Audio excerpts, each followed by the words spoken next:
Hello everyone, welcome to Virakti Education. So most people solve this question like 6 minus 1 is equal to 5. Then 8 minus 1 is equal to 7. Now 5 multiply 7 is equal to 35. But this answer is not correct. This answer is wrong. Okay. So now let's solve this problem correctly by using a PEMDAS rule.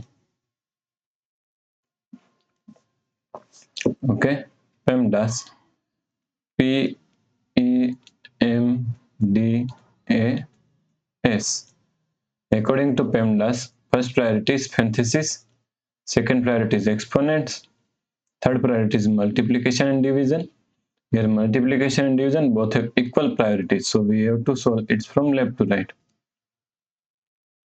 Fourth and last priority is addition and subtraction. Also both have equal priority, so we have to solve it from left to right. Okay. So first we have to solve this parenthesis. So 6 minus 1. Now solve this parenthesis. 8 minus 1 is equal to 7.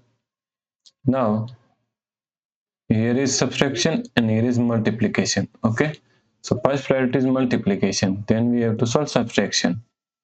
Okay, so 6, now 7 multiply 1 is equal to minus 7. So 6 minus 7 is equal to minus 1. Okay, so the correct answer is minus 1. If you like this problem, please like, share and subscribe Virakti Education YouTube channel, and do not forget to comment your answer. Thanks for watching this video.